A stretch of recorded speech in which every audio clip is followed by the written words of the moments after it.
और आज का ये स्पेशल शो बहुत खास होने वाला है उन सभी बच्चों के लिए जो अपना करियर डिफेंस फोर्सेज में देख रहे हैं, एज एन ऑफिसर देख रहे हैं। एक ऑफिसर बनने के लिए कितनी लगन और कितनी ज़्यादा जज्बे की ज़रूरत होती है।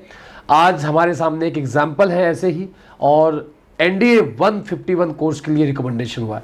बहुत बहुत बधाई देता हूँ बेटा प्रखर।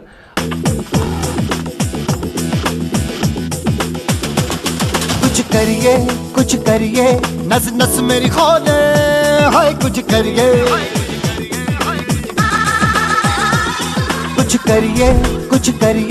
बस बस बड़ा बोले, अब कुछ करिए।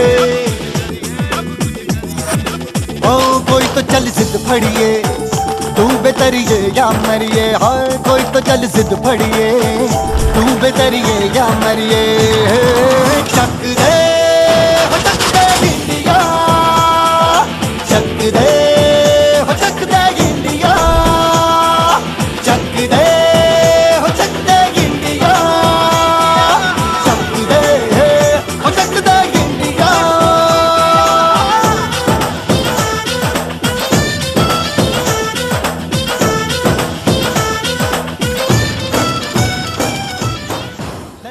जय हिंद प्यारे बच्चों, आज एक बार फिर आप सभी का वॉरियर्स डिफेंस एकेडमी के ऑफिशियल यूट्यूब चैनल पर स्वागत करता हूं। और आज का ये स्पेशल शो बहुत खास होने वाला है उन सभी बच्चों के लिए जो अपना करियर डिफेंस फोर्सेज में देख रहे हैं, एज एन ऑफिसर देख रहे हैं। एक ऑफिसर बनने के लिए कितनी लगन और कितनी ज़्यादा जज्बे की ज़रूरत होती है। आज हमारे सामने एक एग्जाम्पल है ऐसे ही, और NDA 151 कोर्स के लिए रिकमेंडेशन हुआ है। बहुत बहुत बधाई देता हूँ बेटा प्रखर। और बहुत प्राउड फील होता है जब एक बच्चे से बात करने का मौका मिलता है, जब बच्चा पढ़ाई करता है। पढ़ाई के ड्यूरेशन में हम उसको देखते हैं, अलग अलग प्रकार की स्ट्रगल्स आती है, उस ड्यूरेशन में हम देखते हैं और वो किस प्रकार से अपने आप को बैलेंस करते हुए सफलता को पाता है। और जब फिर बच्चे से फाइनली बात करने का मौका मिलता है, हाथ मिलाने का मौका मिलता है, तो एक गुरु की जो भूमिका होती है, लगता है कि शायद जो मैंने कभी सोचा था कि मैं ऐसा करूँगा और ऐसा करके बच्चों की या राष्ट्र की सेवा करूँगा, वो अच्छा फील होता है कि नहीं, हाँ हम सही ट्रैक पर चल रहे हैं। तो बहुत धन्यवाद मैं दूंगा आपको कि आपने हमें उस लायक बनाया, उतना अच्छा प्राउड फील कराया। और आपको शुभकामनाएं भी दूंगा कि आपने अपने जज्बात से NDA 151 कोर्स के लिए अपना रिकमेंडेशन दिया। तो ये ढेर सारे बच्चे जो NDA ही नहीं, CDS या ग्रेजुएट एंट्री जितनी भी है डिफेंस फोर्सेज में ऑफिसर बनने की, अगर आप तैयारी कर रहे हैं और अगर आपको अभी SSB में आपको फेलियर्स मिल रहे हैं, तो ये स्पेशल शो, ये टॉक शो आपके लिए बहुत ही अहम है। इसको आप जरूर देखिएगा। तो मैं शुरुआत करूंगा प्रखर बेटा आपके पहले बैकग्राउंड से, क्योंकि बैकग्राउंड बहुत इंपॉर्टेंट होता है। कई सारे बच्चे अपने आप को कंपेयर करते हैं कि मैं ऐसे बैकग्राउंड से हूँ, क्या मैं जा पाऊँगा, मैं इस बैकग्राउंड से पढ़ा हूँ, मैं क्या जा पाऊँगा, मेरे आसपास के ऐसे लोग हैं, क्या मैं जा पाऊँगा। तो सबसे पहले मैं ये जानूँगा कि आप कहाँ से बिलोंग करते हैं, आपके मदर फादर जो फैमिली के मेंबर्स हैं वो क्या करते हैं, और आपने कैसे डिसाइड किया डिफेंस फोर्सेज में जाने के लिए। तो सर, सबसे पहले मैं आपको धन्यवाद करूंगा। सर का मेरी ज़िंदगी में और मेरी सफलता प्राप्त करने में बहुत ज़्यादा योगदान रहा है वॉरियर डिफेंस एकेडमी का। सर, मैं बेसिकली बिलोंग करता हूं कानपुर डिस्ट्रिक्ट से। मेरे पेरेंट्स सिटी में रहते हैं एंड मेरे फादर रेलवे में इस समय हैं और मेरी मदर हाउसवाइफ हैं। बट मेरा विलेज 40 किलोमीटर है प्रॉपर कानपुर सिटी से। सर, मेरे ताऊजी वगैरह गांव में रहते हैं, बट मैं कानपुर सिटी में ही रहता हूं। और मैंने अपनी 12th कंप्लीट की 2020 में और मेरा 10th हुआ 2018 में। तो सर, जब मैं वहाँ से निकला तो बेसिकली सर मेरी एजुकेशन पूरी हिंदी मीडियम बैकग्राउंड से हुई है। मेरा हॉस्टल भी पूरा आर्ट समाज से था, तो पूरा एक हिंदी मीडियम का बैकग्राउंड था। इंग्लिश से दूर दूर से नाता नहीं था। हिंदी मीडियम में ये रहता है कि अपनी इंग्लिश मजबूत हो जाती है ग्रामर में, लेकिन स्पीकिंग स्किल्स उतने से नहीं आ सकती है। बिल्कुल सही है। तो सर, इसी हिसाब से मेरी जर्नी चली, धीरे धीरे इम्प्रूव किया। आज 3 साल लग गए इम्प्रूवमेंट करते करते, आज लेवल ठीक आ गया स्पीकिंग का, तो उस हिसाब से सब बन गया सर। ओके, तो आपने कहा जैसे गांव से बिलोंग करते हैं, UP बोर्ड से पढ़े हैं। Yes sir. और एक ऐसा बैकग्राउंड रहा जो ज़्यादा डिफेंस फोर्सेस का नहीं कह सकते हम, या बहुत ज़्यादा हाई फाई नहीं कह सकते। आपके दिमाग में कैसे आया कि नहीं भाई, मुझे राष्ट्र की सेवा करनी है, फौज में अधिकारी बनना है, कैसे आया?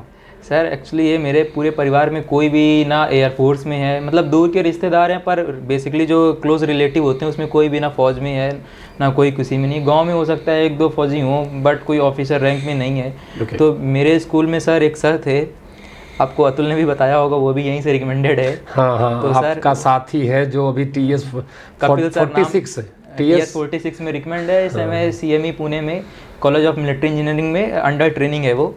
तो सर हम लोग एक ही क्लास में थे, तो कपिल सर थे, वो मेडिकल आउट थे NDA से। तो वहाँ से उन्होंने बताना चालू किया कि अगर जा सकते हो तो तुम एक कमांडर बनोगे और तुम्हारे लिए तुम्हारे पूरे 120 के सोल्जर से तुम्हारे लिए जान देने के लिए तैयार रहेंगे, तुम एक लीड करोगे फ्रंट पे। Even president can not go to the battle and can not take any decisions, you will be the leader there. ऐसे करके मतलब जोश आया। फिर उसके बारे में धीरे धीरे नॉलेज की। तो मतलब बेसिकली इंटरेस्ट वहीं से स्कूल लेवल से ही, क्लास 7th 8th से ही स्टार्ट हो गया था, और वैसे फैमिली वगैरह में कोई नहीं था सर। ओके, थोड़ा सा पढ़ाई का स्तर भी अपना आप बताएंगे कि 10th में ऑनवर्ड 10th, क्योंकि 8th तक तो इतना मैच्योर बच्चा नहीं होता है, 10वीं के बाद उसको समझ में आ जाता है। तो 10वीं में आपकी पढ़ाई का लेवल क्या था और 12वीं में क्या था? आप किस प्रकार के स्टूडेंट गिने जाते थे? मेरी पढ़ाई सर बहुत इंडिया के अलग अलग सिटीज़ में हुई। मेरे फादर चूँकि रेलवे में थे, तो पहली पोस्टिंग उनकी रायपुर में थी जी। तो मैं सर 6 से पूरा 8 तक वहीं पे पढ़ा। ओके। तो वो CG बोर्ड था, छत्तीसगढ़ बोर्ड, वहाँ पे छत्तीसगढ़ी लैंग्वेज थी। तो मैं उसके साथ कॉप अप नहीं कर पा रहा था, मेरा बन नहीं पा रहा था। तो फिर मेरे फादर ने 9th में मुझे भेज दिया यहाँ पे, मेरे कानपुर सिटी में ही है अनुभव इंटर कॉलेज। बेसिकली पूरा हॉस्टल स्कूल है, बाहर से आना जाना अलाउड नहीं है, ओनली बॉयज़ हैं, सारे मेल टीचर्स हैं। तो वहाँ से मेरी स्कूलिंग चालू हुई। मुझे सर कुछ भी नहीं आता था, तो स्कूल में इतनी ज़्यादा पढ़ाई होती थी, बहुत ज़्यादा मार पड़ती थी। आज के समय में इतनी मार पड़ना बंद हो गई है, लेकिन मेरे स्कूल में वो 1960 के दौर की समझ लो पढ़ाई होती थी। कुर्ता पैजामा पहनते थे हम लोग, चोटी भी रखते थे। अच्छा। दीवार की तरफ मुँह कर बैठ के बैठना होता था, बाहर नहीं देख सकते थे। बहुत ज़्यादा डिसिप्लिन। मेरे को लग रहा है इंडिया में भी इतना नहीं होगा, इतनी ज़्यादा वहाँ मार पड़ती है। मारते मारते बिछा देते हैं, इतना पड़ता है सब कुछ। तो सर वहीं से भी पढ़ाई स्टार्ट हुई। धीरे धीरे मैथ में त्रिपाठी सर थे, तो सर मैथ वहाँ से स्ट्रांग हुई। मेरे 10th में सर 98 मार्क्स आए मैथ में, और यूपी बोर्ड में 98 लाना उस समय काम होता था सर। और धीरे धीरे सर इंग्लिश में सर थे विपिन सर, उन्होंने भी बहुत ज़्यादा हेल्प किया। तो ग्रामर मतलब ठीक हो गई थी, लेकिन सर बेसिकली मतलब बाकी फिजिक्स सब ठीक था, लेकिन स्पीकिंग स्किल्स उतनी सही नहीं हो पाई थी। ओके। क्योंकि तो सर 10th में आपके 98% आए? नहीं, मेरे टोटल परसेंटेज सर 89 थे, लेकिन मैथ में मेरे 98 मार्क्स थे आउट ऑफ 100। मैथ्स में 98 थे। yes। 12th में क्या परसेंटेज आए आपके? 12th में सर मेरा कम हो गया परसेंटेज, मेरा 85 के ऑलमोस्ट था, 84.33 करके था, 85 ऑलमोस्ट। मतलब अगर देखा जाए ओवरऑल तो आप एक पढ़ने लिखने वाले बच्चे थे। Yes, sir। आपको कॉन्सेप्ट समझ में आते थे, इसी वजह से आपकी यूपी बोर्ड में रहकर आपके अच्छे मार्क्स भी आते थे। ठीक है, मतलब ये कह सकते हैं कि आप लेबोरियस पहले से थे और इतना मेहनत किया आपने उस लेवल पर जाने के लिए कि मुझे लाइफ में कुछ करना है, और वो आज आपने अचीव भी किया है। तो जब जर्नी आपने स्टार्ट करी, NDA जब आपने सोचा, घर से बाहर 12th के बाद निकले आप, तो वो जर्नी किस प्रकार से शुरू हुई? क्या आप पहली बार में एग्जाम्स क्वालिफाई हुए, क्या नहीं क्वालिफाई हुए, फिर उसको कैसे आपने प्लान आउट किया, रिटर्न कितनी बार क्वालिफाई किया आपने, और ये कौन सा अटेम्प्ट था जो आपने इस अटेम्प्ट में क्वालिफाई किया है? तो वो पूरा डिटेल में बताइए, ताकि ये बच्चे अपने आप को कनेक्ट कर पाएँ कि मैं कैसा बनना चाहता हूँ और मैं अभी हूँ कैसा। सर एक्चुअली सर 12th की बात थी, हम लोग बक्सा रह के रहते थे। एक दिन की दिवाली की छुट्टी होती, कोई आज के समय इंडिया में स्कूल नहीं होगा जो दिवाली में एक दिन की छुट्टी देता हो, होली में एक दिन की छुट्टी। मतलब डिसिप्लिन बहुत अच्छा था। फूल की पत्ती तोड़ दें तो बहुत मार पड़ती थी। 12th हुआ, फ़ोन तो अलाउड नहीं था, आज तक फ़ोन देखा भी नहीं था, एंड्रॉयड का फ़ोन चलाना भी नहीं आता था। 12th मेरा हो गया था, मैं 1 मार्च 2020 को घर आ गया था अपना बक्सा लेके। घर आया, फिर मेरे पापा ने 2 महीने बाद मुझे फ़ोन दिला दिया। मैंने जिद की कि फ़ोन चाहिए, कि फ़ोन से ही आज के समय ऑनलाइन का ज़माना है। तो मुझे फ़ोन मिल गया सर। फ़ोन में मैंने सबसे पहले कोचिंग एकेडमी सर्च करना स्टार्ट की, क्योंकि मुझे NDA के लिए कोचिंग चाहिए थी। किसी ने मुझे बताया कि देहरादून में कोचिंग है, किसी ने बताया ये, तो मैंने देहरादून में भी 1-2 कोचिंग सर देखी जाके। मैं वहाँ गया, अतुल के साथ ही गया मैं वहाँ पे सर देखने। तो समझ में आ गया कि सर केवल ऐसा ही चल रहा है यहाँ पे। हॉस्टल वाले बच्चों से बातचीत की कि रियलिटी क्या है, तो सर ऐसा बता रहे हैं, तो समझ में नहीं आया सर। आने के बाद सर लखनऊ आया, लखनऊ में भी 1-2 जगह देखा। फिर वॉरियर डिफेंस एकेडमी आया, मैं जो सर से बातचीत की, तो सर के बातचीत करने का तरीका बहुत ठीक था। मैंने देखा कि चुपचाप गेट खोल के कि अंदर पढ़ाई कैसे चल रही, सब बातचीत सब ठीक था। फिर इसके बाद मैं हॉस्टल में भी गया सर, हॉस्टल में भी देखा, वहाँ पे भी दोस्त थे 1-2 जो पहले से ही कर रहे थे तैयारी, उनका रिटर्न ऑलरेडी निकल चुका था। तो फिर मुझे लगा कि सर यहाँ पे अगर मैं अपना टाइम इन्वेस्ट करूँगा, मनी इन्वेस्ट करूँगा, तो मुझे यहाँ से फ्रूटफुल रिजल्ट मिलेंगे सर। तो फिर बेसिकली मेरी जर्नी सर यहाँ पे 2021 स्टार्ट हो गया था जनवरी का, फिर मेरी जर्नी यहाँ वॉरियर से स्टार्ट हुई सर। ओके, तो कितने एग्जाम्स आपने दिया एनडीए के? 2020 में सर मैंने अपना फॉर्म भर दिया था। 2020 में एक ही एग्ज़ाम हुआ था, अप्रैल और सितंबर को मिला के, तो मैंने सितंबर का ही फॉर्म डाला था।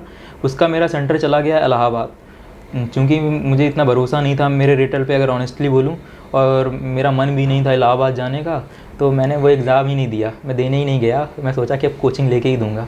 फिर मैं यहाँ आया, मैंने एनडीए के 5 रिटन एग्ज़ाम दिए। वारियर आने के बाद टोटल 6 मिल सकते हैं मैक्सिमम, मैंने पहला ड्रॉप कर दिया था, तो 5 दिए। मेरा 5 में 5 बार एनडीए निकला, और हर बार मेरा स्कोर 370 360 से ऊपर ही था। एक बार मेरा स्कोर 407 भी था सर।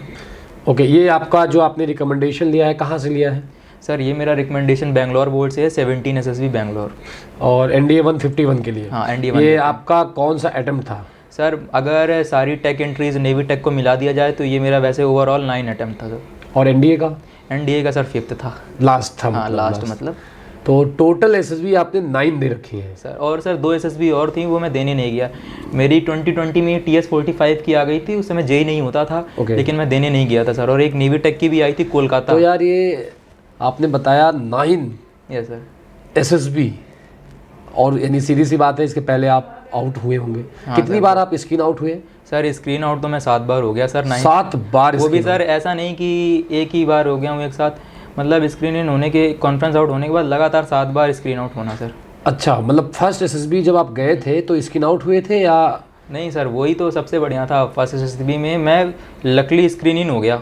ओके। और भोपाल में 33 NSB, मैंने उस समय एनडीए के फर्स्ट प्रेफरेंस नेवी डाली थी। ओके। और 2020 में ही थी, मैं नेवी गया। जैसे ही स्क्रीन इन हो गया फिर, लेकिन थोड़ा ज़्यादा ही ओवर कॉन्फिडेंस आ गया, तो सर कॉन्फ्रेंस आउट हो गया। फिर पहले एसएसबी में आप कॉन्फ्रेंस आउट हुए? Yes sir. उसके बाद सर दौर चालू 7 एसएसबी? हाँ, और 7 में 7 में स्क्रीन आउट, सब में लगातार स्क्रीन आउट, और लास्ट में आपका लास्ट अटेम्प्ट था और आप रिकमेंड हुए। कैसे यार आपने ये मैनेज किया? ये एक में आप कॉन्फ्रेंस आउट हुए, कॉन्फ्रेंस आउट होने के बाद थोड़ा सा मोटिवेशन बढ़ जाता है यार, शायद हो जाऊं, मेरी और फिर आप लगातार 7 स्क्रीन आउट हो रहे हैं। ये मोटिवेशन यार कहाँ से आया? किस तरीके से आपने प्लान आउट किया? और कितना अंदर डिटर्मिनेशन रहा होगा कि आप पढ़ते गए, पढ़ते नहीं होगा तो देखा जाएगा, नहीं होगा तो देखा जाएगा। ये कहाँ से, ये आदत कहाँ से डेवलप हुई आपके अंदर? सर पहले तो सर मैं टीएस के लिए अप्लाई नहीं करता था, जिसमें मेरा दोस्त अतुल हुआ है, उसमें मैंने अप्लाई नहीं किया था, क्योंकि मुझे भरोसा नहीं होता था कि टीएस में किसी का होता है। तो मेरी देहरादून आई थी एसएसबी, मैंने फिर प्रेफरेंस चेंज करके एयरफोर्स डाली थी, मैं उसमें स्क्रीन आउट हो गया देहरादून से। फिर आने के बाद मैंने टीएस का भी फॉर्म डाला, मेरी जेई में 88 परसेंटाइल आए। वो भी मैंने कोई ज़्यादा प्रिपरेशन नहीं की थी, केवल मुझे कॉलअप चाहिए था तो इसलिए थी। मेरी ओवरऑल रैंक बनी चल के 99,000 के ऑलमोस्ट, अच्छी रैंक थी एक हिसाब से। तो सर मेरी 5 अटैम्प्ट बता रहा हूँ इसके पीछे के। मेरी 26 सितंबर को विशाखापट्टनम गई एसएसबी नेवी टेक की, और मैं वहाँ गया, रुका, और चूँकि दूर भी है तो टाइम भी लगा जाने में, और मैं वहाँ से स्क्रीन आउट हो गया। और रिजल्ट आया स्क्रीन आउट का शाम को 7 बजे, इतना लेट रिजल्ट आया, मेरी ट्रेन भी छूट गई इधर। फिर मैं बहुत मुश्किल से घर पहुंचा। और सर 27 को मेरा बर्थडे था, तो कुछ सब ऐसा ही मातम का माहौल था, क्योंकि मैं पिच के पहले भी 3-4 बार हो चुका था।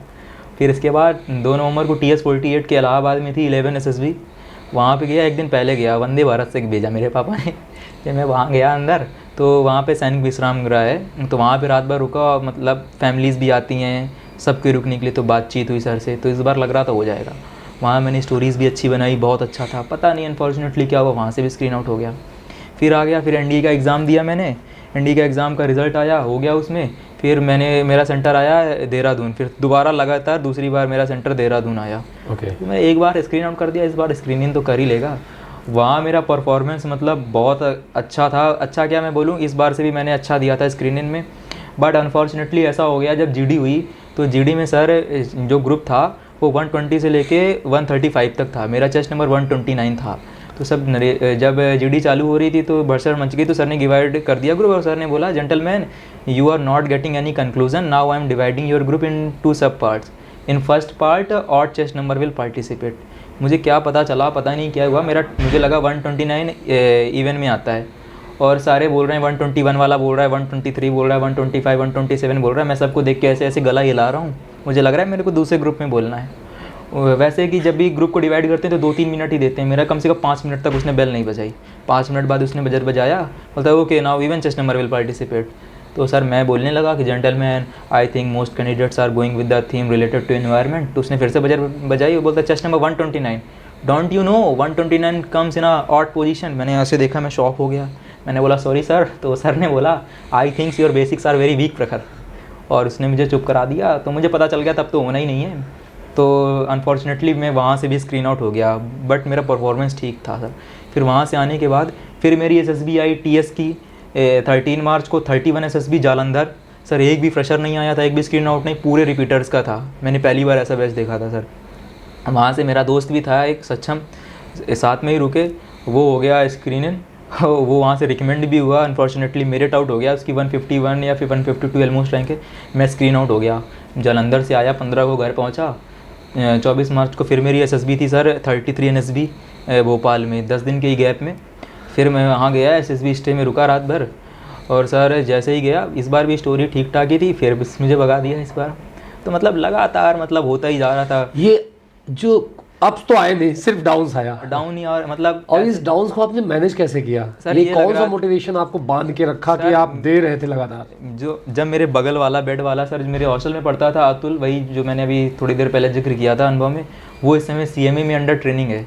मेरा दोस्त वहाँ पहुँच सकता है, तो मेरे साथ ही पला बढ़ा सब कुछ, उसकी भी क्लास में अच्छे मार्क्स आते थे, मेरे भी आते थे, तो मैं सोचा था मैं भी जा सकता हूँ सर वहाँ पे। सर आने के बाद सर मैंने NDA का टाइम केवल 10 से 15 दिन मिला, तो मुझे ये था कि मैथ की मैं कट ऑफ निकाल लूँगा और GAT में थोड़े मार्क्स गेन कर लूँगा, तो मेरा स्कोर बूस्ट हो जाएगा। वैसे मेरी मैथ बहुत अच्छी है, बट टाइम नहीं था, मैथ को प्रैक्टिस चाहिए, 10 दिन में नहीं सही कर सकते हो। तो मैथ को मेरा जितने पुरानी वीडियोज़ थी सर की यूट्यूब पे, क्योंकि मैं घर चला गया था, 3 साल हो चुके थे, तो सर गए, इसके बाद मैंने वीडियोज़ देखना चालू की। सर ने इंट्रीगेशन की मैराथन ली थी, मैंने ली थी, मुझे याद है वो मैंने इंट्रीगेशन की सर की मैराथन वगैरह ये सब चालू की, और सर ने मॉक टेस्ट की PDF और उसकी आंसर की ग्रुप में डाल रखी थी। तो मैंने ऑनेस्टली ये किया कि ये नहीं कि आंसर देखता जा रहा हूँ, पूरा मॉक टेस्ट टाइमिंग सेट करके लगाया। मेरे मैथ में मार्क्स बन रहे थे सर 92 से 100 के बीच में। मैंने बोला इतने में मेरी कट ऑफ निकल जाएगी, 15 दिन है, लास्ट अटैम्प्ट था NDA का।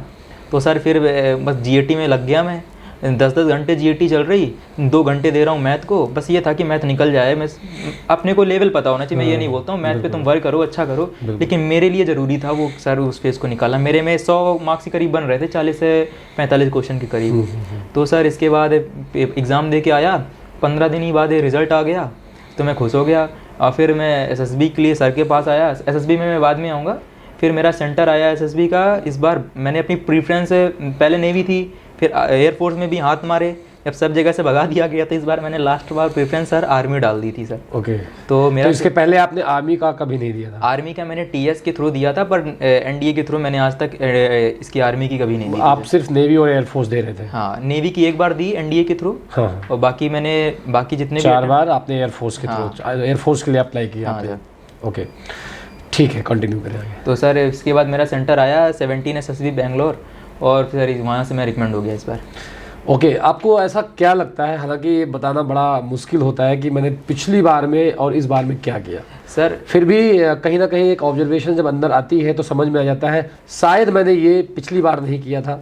तो ऐसा क्या आपको लगा कि आपने पिछली बार की अपेक्षा इस बार किया जो आपका सिलेक्शन हो गया? सर मेरे 2 दोस्त थे, मतलब अतुल तो चला गया था तो उतनी बात नहीं हो पाती थी। एक का नाम है प्रखर त्रिपाठी, मैं तिवारी हूँ, त्रिपाठी है सर। ओके। और एक है हिमांशु। सर दोनों बहुत ही डिजर्विंग बंदे थे, तो मतलब हम लोगों ने ग्रुप भी बनाया था टेलीग्राम में, SSB जर्नी 2 से शुरू किया था, आज 3000 के ऑलमोस्ट पहुंचने वाला है। अच्छा। सारे बच्चे वहाँ पे हैं, और कम से कम उसमें 100 बच्चे रिकमेंड हैं एकेडमी में अंदर सर। ओके। तो लगता था दूसरों को पहुँचा सकते हैं तो हम क्यों नहीं कर सकते, दूसरों को तो ज्ञान दे देते हैं सर। तो धीरे धीरे सर मेरा ये होता था सर स्क्रीन आउट होने पर कि मैं स्टेज 2 पे तो ध्यान देता था, साइक पे ध्यान देता था, GTO पे इंटरव्यू के लिए पूरी कॉपी भर डाली थी, लेकिन स्टेज 1 पे मिस्टेक कर रहा था। मतलब जो स्टेज 2 में मैं शो कर सकता हूँ वो मैं नहीं कर पा रहा था सर। तो सर इसके लिए सर मैंने फिर अब घर में एक मिरर लगाया, अपने एक्सप्रेशन पे वर्क किया कि कुछ भी एक्सप्रेशन गलत हो तो नहीं हो रहा सर।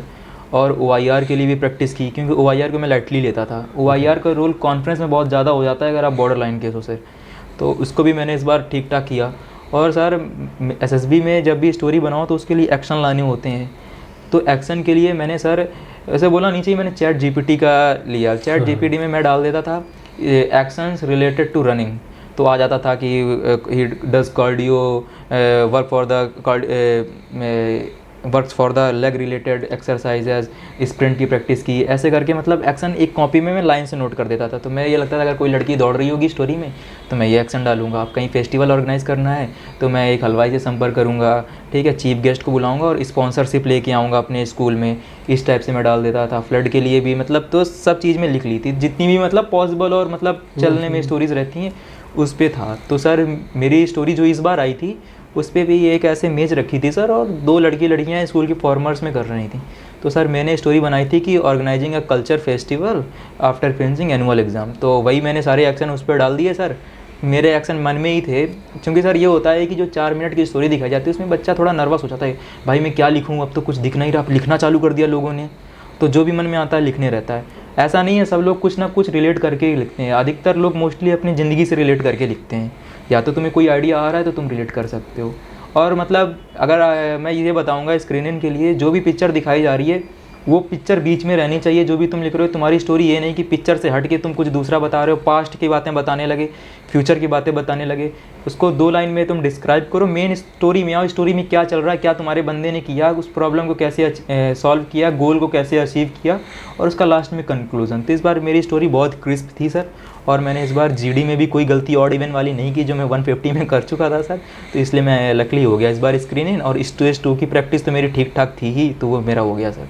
ओके, स्टेज 2 जब आपने दिया, जो आपका साइक टेस्ट है, इंटरव्यू का पार्ट है, जीटीओ का पार्ट है, उसकी भी तैयारी आपको कराई गई। और मैं चाहूँगा, क्योंकि आपने मुझे बता रखा है कि जो इंडिया में फेमस है, जो अभी वॉरियर्स डिफेंस अकेडमी से एसोसिएटेड है, और आपने उनका नाम लिया, तो मैं चाहूँगा कि उनका नाम एक बार आप ले कि आपने साइकोलॉजी किससे पढ़ी है, जीटीओ और इंटरव्यू आपने किससे किया है। साइकोलॉजी के लिए सर एकेडमी में हमारी योगेश दत्ता सर हैं सर। तो योगेश दत्ता सर, मतलब आप अगर उनसे कभी भी साइकोलॉजी की काउंसलिंग करवाएं तो आपको रियलाइज़ होगा आपकी माइनर मिस्टेक।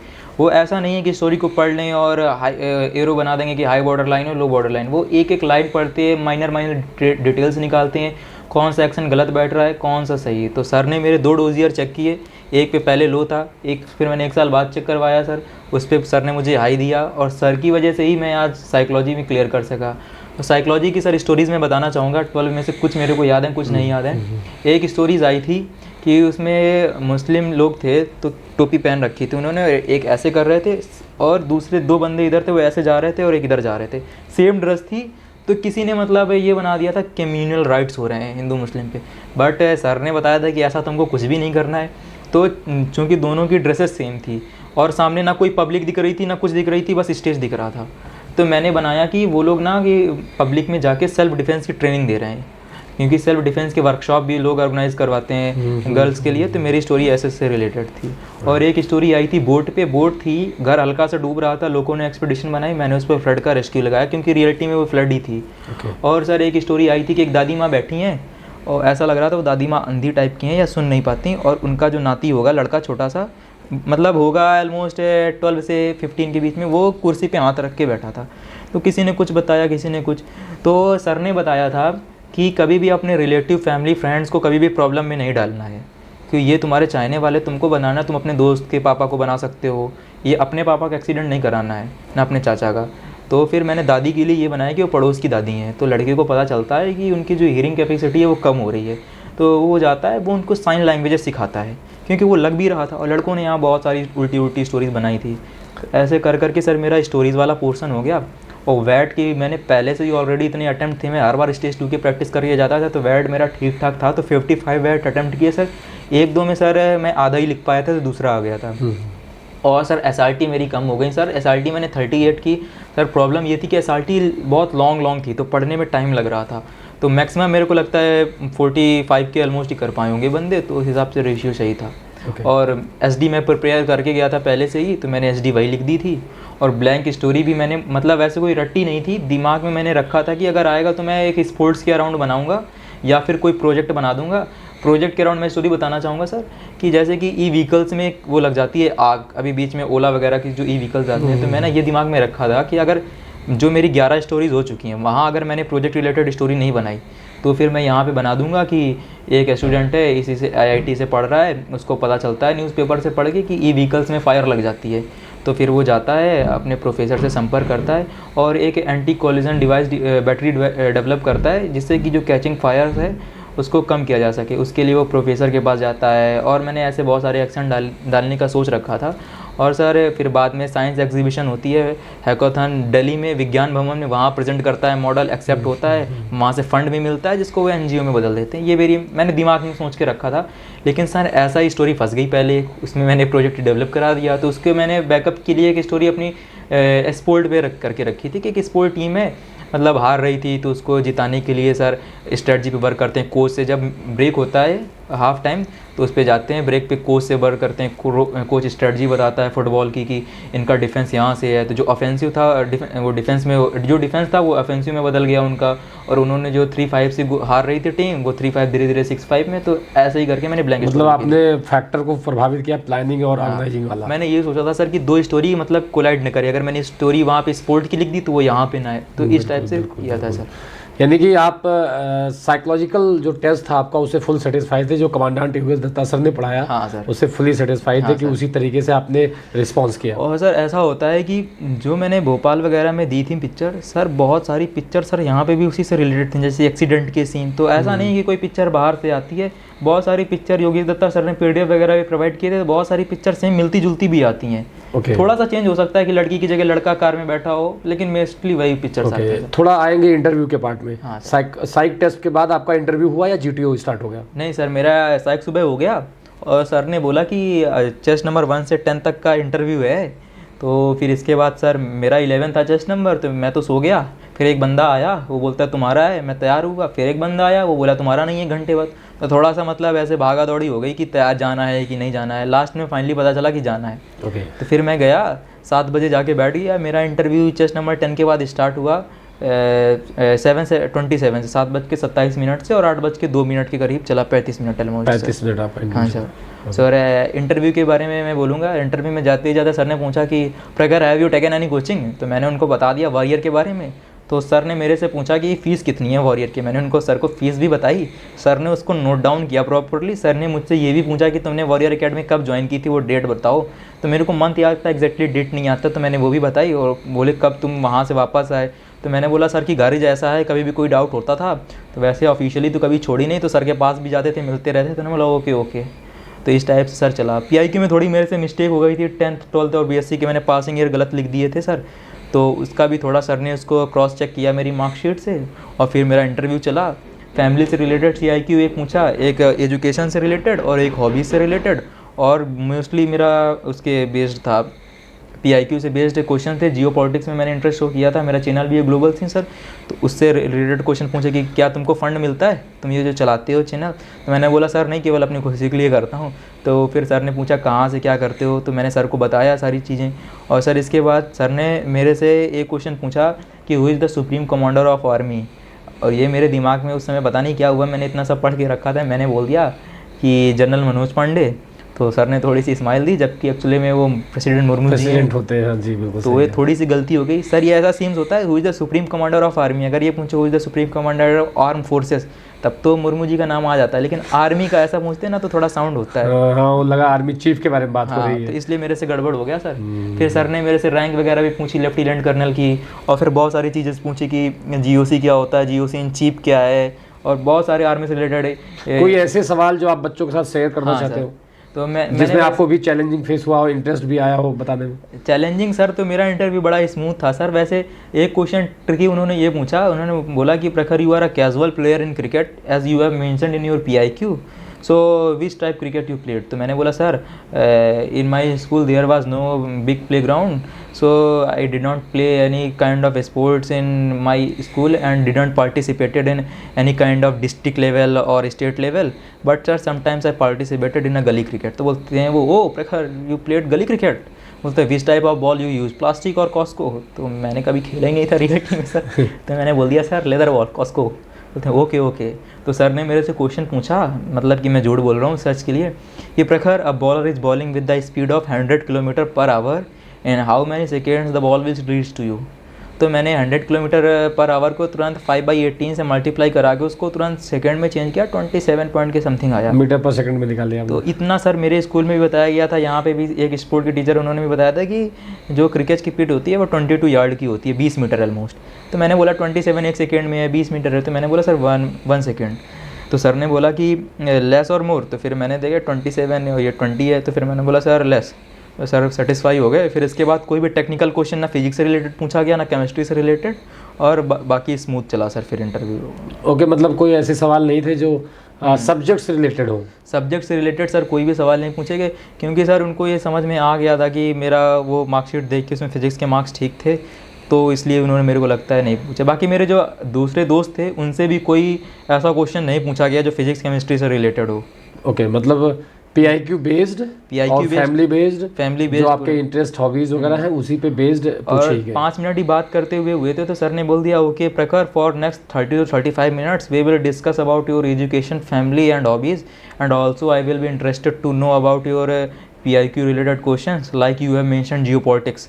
तो मतलब मेन सर वही PIQ के रिलेटेड, फैमिली के रिलेटेड ही था इंटरव्यू। सर एक ही दिन में सब खत्म हो गया सर, और इसके बाद हॉस्टल में आ गए, अपना रात भर मस्ती की। ऊपर प्लेग्राउंड है टेनिस के लिए, मैंने स्पोर्ट खेले नहीं थे, मैंने सोचा मैं भी हाथ आजमा लेता हूँ। सारे दोस्ती हो गई थी सबके साथ खेला रात भर। चेस वगैरह लेके आए थे लड़के, चेस वगैरह मुझे आता नहीं है खेलना, दोस्तों ने सिखा दिया। फिर इसके बाद एक होता है सर एक क्राइम वाला, उसमें चोर पुलिस बनते हैं, वो भी सब खेले बैठ के आराम से। सुबह 7 बजे से GTO था सर, तो GTO के लिए T जंक्शन है बेंगलोर में, ब्रीफ कर दिया गया था कि आप लोगों को वहाँ पे आना है। तो फिर T जंक्शन में पहुँच गए सुबह। तो ग्रुप डिवाइड किया गया, ग्रुप वैसे पहले ही हो गया था 1 से 9 और 10 से लेके 18 तक और 19 से 27 तक 9 का ग्रुप बना। तो सर चले गए अलग अलग, पहले हॉल में बैठा दिया, मतलब वो बना है टीन शेड, उसके नीचे सबके GTO है, सबको लेके चले गए। पहले सर GD स्टार्ट हुई। पहला टॉपिक था which country is most suitable to become India as a regional super power. First lead थी Afghanistan, second was sir Sri Lanka and third was Bangladesh. मैंने सोचा कि सर श्रीलंका के साथ इंडिया को इतना इफेक्ट करेगा नहीं, इंडिया खुद लाइन ऑफ क्रेडिट दे रहा है, $3 बिलियन देता है, कहीं $1 बिलियन।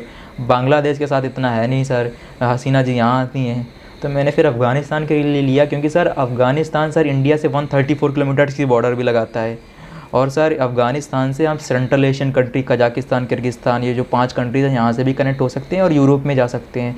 तो मैंने पॉइंट रखे सर कि जो अभी रशिया का ट्रेड है ऑयल के लिए जो हमारा आता है, वो जापान से होते हुए मलक्का स्टेट से होते हुए आता है, जो कि एक लंबा रास्ता पड़ता है, और ऑयल का जो शिपमेंट आती है उसका भी हमें कॉस्ट पे करना पड़ता है। लेकिन अगर हम इससे अफ़गानिस्तान से जाएंगे तो ये रूट बहुत कम पड़ जाएगा और चाबहार पोर्ट तक आ जाएगा ऑयल हमारा, और वहाँ से हम जाके ले सकते हैं। तो सर मैंने फैक्चुअल चीज़ें रखी है। SSB में सर ने एक चीज़ बताई थी GTO में कि अगर तुम फैक्ट बताओगे कि 134 किलोमीटर की बाउंड्री, तो तुमको कोई इसको क्रॉस कट नहीं कर सकता है कोई बंदा, क्योंकि ये फैक्ट है। तो यहाँ से कॉन्फिडेंस आता है। तो मैंने बहुत सारी फैक्चुअल चीज़ें दी। मैंने ये भी बताया कि सर बहुत सारी जो अफ़गानिस्तान की पार्लियामेंट है वो भी बनाई है, और इंडिया ने ऑलमोस्ट 12 से लेके $15 बिलियन इन्वेस्ट करके रखा है अफ़गानिस्तान में। तो सर को लगा कि इस बंदे के अंदर कुछ नॉलेज है, और मैंने बहुत सारी चीज़ें बनाई, 10-15 प्रेसिडेंट बता डाले इधर उधर से करके। और फिर मैंने ये पॉइंट दिया है कि अगर इन फ्यूचर हमारे पास POK भी आता है, पाक ऑक्यूपाइड कश्मीर सर, तो हमें वो 134 किलोमीटर की जो स्ट्रेच है उसका एक्सेस मिल जाएगा सर। तो वहाँ से हम अपनी वो डेवलप कर सकते हैं रोड, जैसे कि चाइना ने अपनी वो CPEC डेवलप किया है। तो हमारा ट्रेड रूट कम हो जाएगा, ऑयल की शिपमेंट भी आ जाएगी, और यूरोपियन कंट्रीज से भी हमारा हो जाएगा अच्छा रिलेशन। इस हिसाब से सर मेरी GD चली है।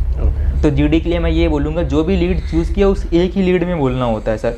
कुछ बंदे ये करते हैं, अफ़गानिस्तान में ले लिया, 2 पॉइंट आए, अब सोचो एक श्रीलंका का बोल देता हूँ, फिर उससे जंप करके एक बांग्लादेश का भी पॉइंट दे देता हूँ। लेकिन लीड एक ही ली जाती है जब तक GTO ना बोले कि तुम चेंज कर लो, तो अपने लीड में ही रहना होता है। यानी ओवरऑल जो परफॉर्मेंस आपका GTO में हुआ, ग्रुप डिस्कशन हो या लेक्चरेट हो या GPE हो, या आपके फिर आउटडोर टास्क है like PGT, half group task आपका हो गया, फाइनल ग्रुप टास्क हो गया, कमांड टास्क हो गया, फिर इंडिविजुअल आ जाता है, इंडिविजुअल ऑब्स्टिकल है, फिर ग्रुप में एक रेस भी होती है। तो इन सब का जो परफॉर्मेंस था आपका, वो आपको वहाँ करने के बाद क्या लगा? सेटिस्फाई हुए आपको? आपका परफॉर्मेंस कैसा मैं अगर रेट करूँ अपने तीनों चीज़ों को, तीनों असेसर्स को, इंटरव्यू और साइकोलॉजिस्ट, GTO को, तो मैं GTO को 1 देना चाहूँगा, क्योंकि मेरा GTO सर बहुत अच्छा गया था। GP में मैंने कॉमन सोल्यूशन नहीं दिया, बट बहुत अच्छा गया। पीजीटी में देखो, पीजीटी के लिए मैं थोड़ा बोलूँगा, ज़्यादा उसको डिटेल्स में एक्सप्लेन नहीं करूँगा। पीजीटी के लिए पीछे नहीं रहना है तुमको अंदर घुसना है, तुमको पार्टिसिपेट करना है। तुम्हारे हाथ में रस्सी है, तुम्हें किसी दूसरे को बांधने के लिए नहीं देना है, यहाँ सर ने भी बताया है। तुमको खुद बांधनी है रस्सी। तुम्हें रस्सी बांधना आती है ना, गाँव में तो बांधी होगी, तुम्हें खुद रस्सी बांधनी। तुम्हारे हाथ में फट्टा है तो तुमको दूसरे को नहीं पकड़ाना, तुम खुद लगाओ। क्योंकि देखो, लोगों को सब पता रहता है, लोग अपनी चीज़ शो नहीं कर पाते हैं, सब बंदे के अंदर होता है। जिसने शो कर दिया वो रिकमेंड हो जाता है। तो तुमको शो करना है वहाँ पे, तुम्हें फट्टा लगाना है, लोड को बच्चों को आगे लेके जाना है। सर GOR में भी मैंने बच्चों को ऊपर फेंका। एक बंदा ओवरवेट था, 90 to 100 किलोग्राम था, उसको भी हमने 2 लोगों ने मिल के ऊपर फेंका। तो ओवरऑल मेरा अच्छा एक्सपीरियंस था सर। और लेक्चरेट का टॉपिक जियोपॉलिटिक्स से रिलेटेड आ गया, कश्मीर इशू। ओके, तो सर उसमें भी मुझे फ़ायदा मिला जियोपॉलिटिक्स का। आप जियोपॉलिटिक्स अच्छे से पढ़े हुए हो सर। वो बिल्कुल रटा था ना, कहीं बीच में मेरी जमान लड़खड़ाई वहाँ पे, मतलब बिल्कुल स्मूथ मेरा लेक्चरेट गया। और इसके बाद सर GT भी हो गया। तो पहले दिन ही मेरा GTO में सर 6 टास्क हो गए थे, बस 3 बचे थे। वो इंडिविजुअल ऑब्स्टेकल, कमांड टास्क और फाइनल ग्रुप टास्क FGT। दूसरे दिन मेरा वो चालू हुआ, मैं 2-3 बार गिर गया स्क्रीन जंप में, लेकिन फिर मैंने 11 किए टोटल 2-3 बार गिरने के बाद। और सर मेरा कमांड टास्क में मुझे 5 लोगों ने बुलाया और सबके साथ एक्सपीरियंस अच्छा था। और ये फ़र्क पड़ता है कि कमांड टास्क में अगर कोई बुला रहा है सर, इससे तुम्हारा ability to influence the group show होता है कि ग्रुप में कितने लोगों को आपने इन्फ्लुएंस किया। ये एक OIQ है। तो सर मेरे को 5-6 लोगों ने बुला लिया, तो मेरा अच्छा काम भी हो गया था। और इसके बाद मैंने भी 2 लोगों को बुलाया, FGT भी हो गई थी 10-15 मिनट में। इस हिसाब से सर मेरा ख़त्म हो गया, तो चौथे दिन फ्री। ओके, यानी कि आपने सारे टेस्ट दे दिए। हाँ सर। आपको 7 बार मौके नहीं मिल रहे थे अपनी काबिलियत को दिखाने के लिए, काफ़ी तैयारी भी करी थी आपने, और आखिरी मौके में मिला दिखाने को। भाई पहली बार आप स्क्रीनिंग हुए, उसमें तो आप चले गए, कॉन्फ्रेंस तक चले गए, उसमें आपने तैयारी नहीं करी थी, तो उतना एक अंदर से एक हलचल होता है वो कम रहा होगा सर। फिर लगातार 7 बार आप स्क्रीन आउट हुए, आखिरी अटेम्प्ट है, और फिर आप स्क्रीनिंग हुई और आपने परफॉर्म किया। अब बात आती है कि आपके दिमाग में क्या चल रहा था, ये जब कॉन्फ्रेंस से पहले वाली जो कंडीशंस होती है, सर मुझे आपने क्या सोचा था? मुझे सर ये लगा कि GTO सर तो मुझे क्लियर कर देंगे, क्योंकि GTO सर ने कमांड टास्क के पहले मुझसे आधे घंटे बात की। सब लड़के सोच रहे थे इस बंदे से ये क्या इतना बात कर रहा है। किसी से 5 मिनट बात करते थे, 10 मिनट। मेरे से कुछ ज़्यादा ही मेरी फैमिली के बारे में पूछा, साइक के बारे में पूछा, इंटरव्यू के बारे में पूछा। मैंने उनको बताया कि सर PIQ गलत हो गया था, ये सुप्रीम कमांडर वाला क्वेश्चन, वो हंसे भी थोड़ा। तो मुझे लग रहा था कि ये पक्का क्लियर करेंगे, हो सकता है मार्क्स भी अच्छे दें। और सर साइक का तो मैं गेस कर नहीं सकता, लेकिन जैसा सर ने बताया था तो मुझे आइडिया था यहाँ योगेश दत्ता सर ने कि वो भी क्लियरेबल ही है। बस डाउट मेरा थोड़ा वहाँ पे फंस गया था इंटरव्यू में, क्योंकि वो मेरी एक्सपेक्टेशन के अकॉर्डिंग नहीं गया था। 2-3 क्वेश्चन भी गलत हुए थे और मुझे लग रहा था कि मेरे रिस्पॉन्सिबिलिटी फैक्टर पे डाउट है, क्योंकि मैंने 1-2 चीज़ें वहाँ पे रिस्पॉन्सिबिलिटी से रिलेटेड, जब मैं CIQ फैमिली रिलेटेड था उसका मैं जब आंसर दे रहा था, 2-3 क्वेश्चन मुझसे गड़बड़ हुए थे। जैसे फॉर एग्जाम्पल मैंने बोल दिया यहाँ पर इंटरव्यू आपका जब आप गए थे SSB में, तो आप इंटरव्यू किससे करवाए थे? हमने तो सर यहाँ चक्रपाणी सर से किया था। और उस समय आपका क्या था यहाँ पर फीडबैक, कैसा उन्होंने दिया? सर ने मुझे ये दिया था कि थोड़ी सी मेहनत करो तो हो जाएगा।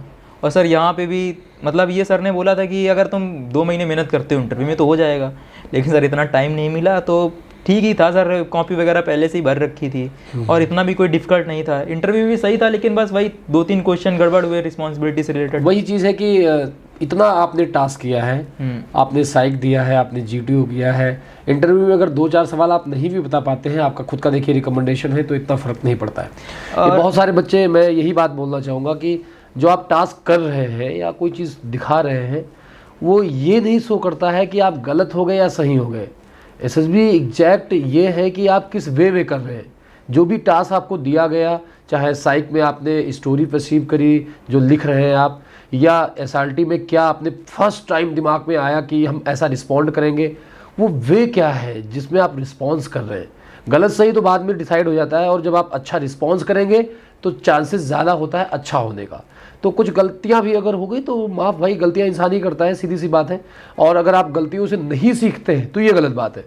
गलती हो जाती है, ठीक है, आप गलती करते हैं सीखते हैं, गलती करते हैं सीखते हैं, लेकिन उसका रेशियो बहुत नॉमिनल होना चाहिए। जो बच्चे ने बताया कि भाई 2-3 गलतियां हो गई, वो मुझे लगता है इतना इम्पैक्ट नहीं करता है। सर अगर वो देखते हैं कि बच्चे को अगर थोड़ी नॉलेज में प्रॉब्लम है, आर्मी से रिलेटेड, सिविलियन बैकग्राउंड से आ रहा है, ये तो एकेडमी में भी सही हो जाएगा। बिल्कुल सही कह रहे हैं, बिल्कुल। तो सर मेरा मेन डाउट इंटरव्यूअर सर को रिस्पॉन्सिबिलिटी फैक्टर में था। फॉर एग्जांपल मैंने बोल दिया था मैं 2 बजे ना आता हूँ, तो एक स्टूडेंट का काम है थोड़ा पहले नहाना चाहिए।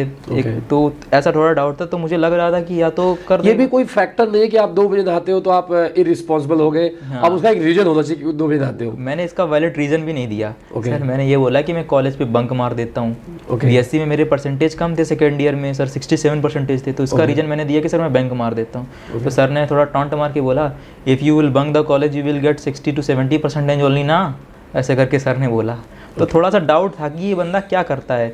और सर ने फिर बोला कि कर क्या रहे हो तुम 3 साल से, तुम एनडीए के ही पीछे पड़ गए हो क्या, एनडीए अगर नहीं हुआ तो क्या करोगे, लास्ट अटेम्प्ट है। तो फिर मैंने सर को बताया कि सर मैं अगर नहीं होगा तो सीडीएस दूंगा। सर ने बोला सीडीएस नहीं होगा तो क्या, तो ऐसे ही सर दिया क्वेश्चन। ओके, अब आते हैं फाइनल कंक्लूजन पे, सर कॉन्फ्रेंस पे। हाँ, कॉन्फ्रेंस पे आते हैं। और कॉन्फ्रेंस वाली स्थिति आपके साथ कैसी थी उस समय जब आप कॉन्फ्रेंस में? सर 4 चेयर बैठा दी थी 10-10 मीटर के डिस्टेंस पे, और जैसे एक बंदा जाता था एक पीछे से आके बैठ जाता था। तो जब मेरा आया तो मैं ऐसे बैठा था, तो इधर 2 बोर्ड हैं 24 और 17, तो 17 बोर्ड इधर है और 24 इधर है। 20 के सारे ऐसे सर जा रहे हैं, मैं इधर उधर देख रहा हूँ। मैं थोड़ा सा नर्वस फील कर रहा था, लेकिन मुझे इतना भी नहीं था, चिल मूड में था कि यार करेगा तो करेगा, भगाई तो देगा, इतना पहले भाग चुका हूँ पहले दिन, अब तो 5वें दिन आया तो थोड़ा लास्ट अटेम्प्ट में कॉन्फिडेंस रहेगा। तो सर 15 मिनट बाद उन्होंने मुझे बुलाया, और मेरे को लग रहा है सर वो 15 मिनट टी ब्रेक था, क्योंकि 1-2 सेशंस आ जा रहे थे नॉर्मली, और चाय का प्लेट भी इधर से गई थी। हाँ, बिल्कुल टी ब्रेक होगा। तो मुझे इतना नर्वस नहीं था कि कुछ लोग सोचते हैं ना कि थोड़ा वेटिंग टाइम ज़्यादा है तो तुम्हारे बारे में डिस्कशन हो रहा होगा। मैंने सोचा हुआ होगा तो हुआ होगा। जैसे ही गया तो सर मैंने गुड मॉर्निंग विश किया सर को। सर ने बोला बैठो। जिन सर ने मेरा इंटरव्यू लिया था वो कर्नल थे, और लेकिन उन्होंने वो वाइस प्रेसिडेंट थे, वो बगल में ही बैठे थे। प्रेसिडेंट सर को मैंने पहली बार ही देखा, शायद उनकी रैंक मेजर जनरल थी। उन्होंने मुझसे क्वेश्चन पूछने चालू किए, तो मैं ये समझ गया कि थोड़ा बहुत डाउट है, और वो डाउट इंटरव्यूअर सर को ही है। लेकिन इंटरव्यूअर सर बहुत हंस रहे थे, लेकिन उनके सर पे स्माइल नहीं थी, वो थोड़ा सा मुझे प्रेशर में डालने की कोशिश कर रहे थे। सर ने पहले मेरे नाम का मीनिंग पूछा, Prakhar what is the meaning of your name. तो मैंने बताया सर ब्रिलियंट। तो उन्होंने बोला define your name in 3 sentences. मैंने पहला सेंटेंस बोला कि sir I was the room incharge in my hostel. तो सर ने बोला कि okay Prakhar, what was the responsibility in your hostel. तो फिर मैंने बोला कि sir my responsibility was to turn off the light and wake up all the students in the morning, but reality में ये मेरी रिस्पॉन्सिबिलिटी नहीं थी सर। तो सर ये वो सर मतलब जैसे शेलिंग करते हैं बॉम्ब की, बहुत स्पीड से पूछ रहे थे, आराम से नहीं पूछ रहे थे, तो मेरी जीभ लड़खड़ा गई। तो सर ने बोला प्रखर I did not get your point. तो सर ने मेरे को और प्रेशर में डाला। फिर मैं बिल्कुल आराम से हो गया, मेरा दिमाग ख़राब हो गया। मेरे को लगा अब तो बिल्कुल आराम से ही बोलूँगा। फिर मैंने बोला कि sir my responsibility was to turn off the light. ये मैंने दोबारा से आंसर रिपीट किया। फिर सर आ गए मेरे रिस्पॉन्सिबिलिटी फैक्टर पे, बोलते हैं तुम अपनी मम्मी की हेल्प कैसे करते हो। तो मैंने बोला कि sir I help my mother for paying the groceries, मैं ग्रोसरी पे करता हूँ, इलेक्ट्रिक बिल, गैस के बिल पे करता हूँ। तो सर ने बोला कि ये कोई काम है, इंग्लिश में ही बोला सर ने, ये कोई काम है। तो फिर मैंने बोला कि सर मैं अपनी मम्मी को रिलेटिव्स के यहाँ भी लेके जाता हूँ। बोलते हैं ये कोई काम है। तो फिर मैंने बोला अब क्या बोलूँ। फिर मैंने बोला कि सर कुकिंग में भी हेल्प कर देता हूँ, मेरी मम्मी बीमार होती है जैसे कभी कभी। तो फिर उन्होंने बोला ओके।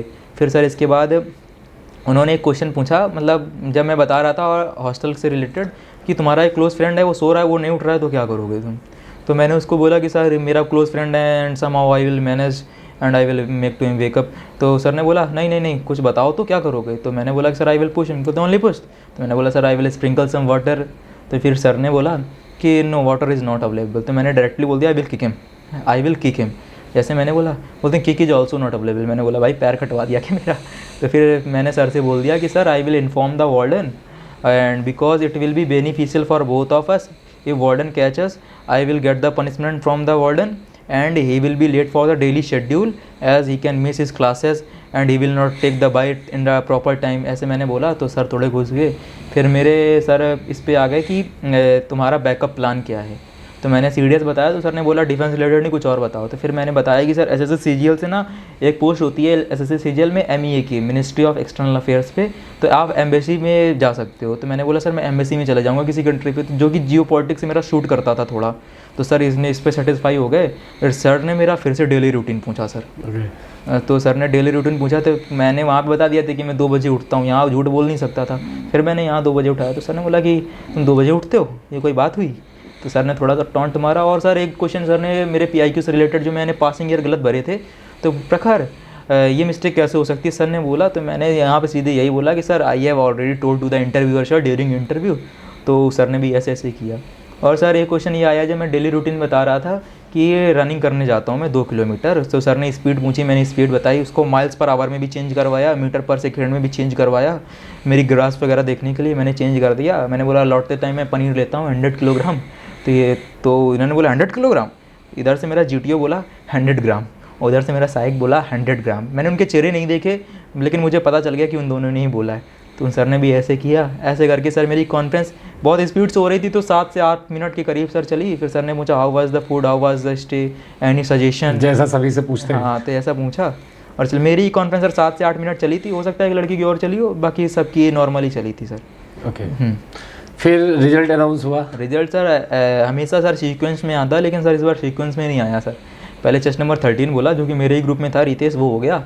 फिर इसके बाद 23 बोला, तो 27 बोला, 27 ही स्क्रीनिंग हुए थे, तो मेरा लगा हो गया काम, 35 3 ही रिकमेंड किए।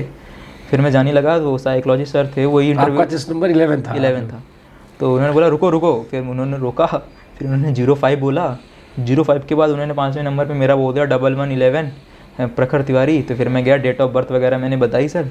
फिर चेस्ट नंबर 9 बोला और 16 बोला सर, तो ये टोटल 7 रिकमेंड हुए सर। फिर मेडिकल के लिए हम लोग चले गए डॉक्यूमेंटेशन के बाद से।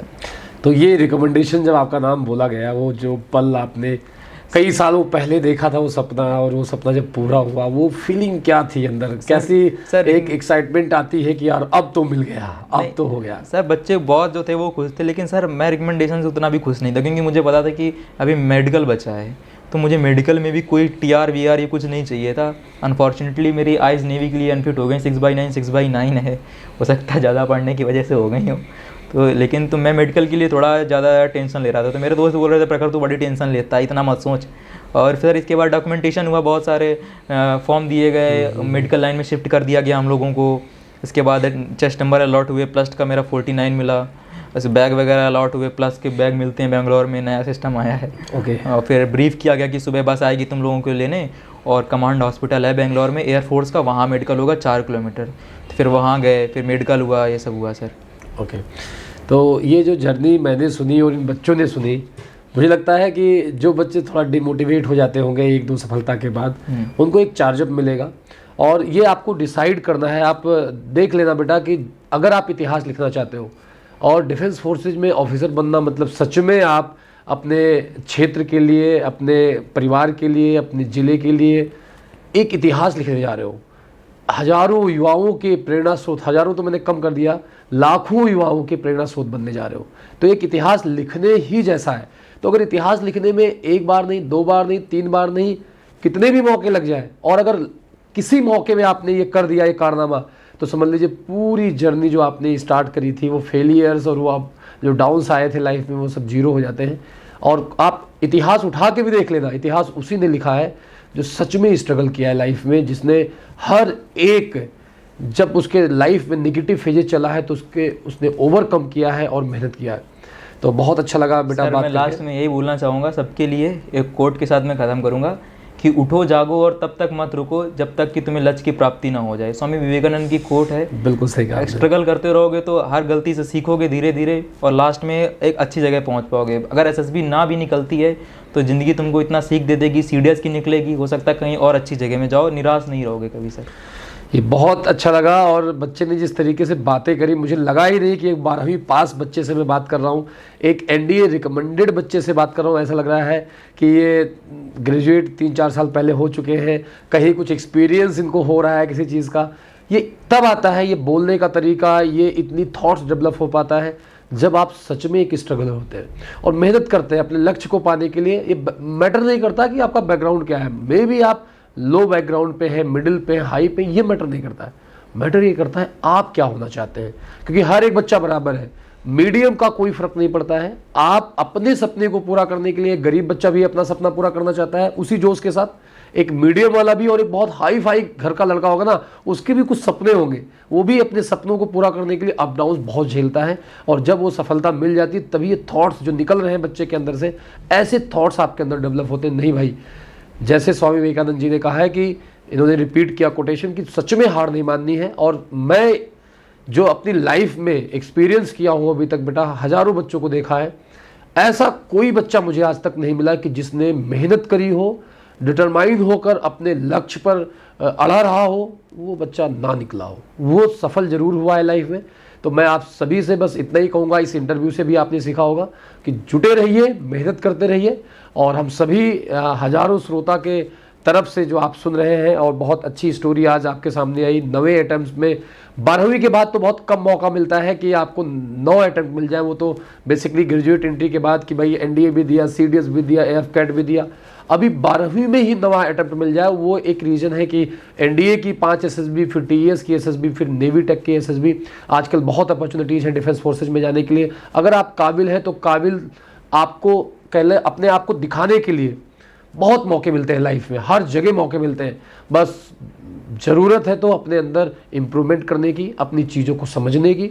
बहुत बहुत शुभकामनाएं बेटा अगेन मैं देता हूं, और प्रे करता हूं इन हज़ारों बच्चों की तरफ से कि आपका मेरिट में उच्चतम स्थान आए, और फिर हम एक बार मिले यहाँ पर और आपसे बात करें और आपके उज्जवल भविष्य की कामना करते हैं। ऑल द बेस्ट बेटा। Thank you.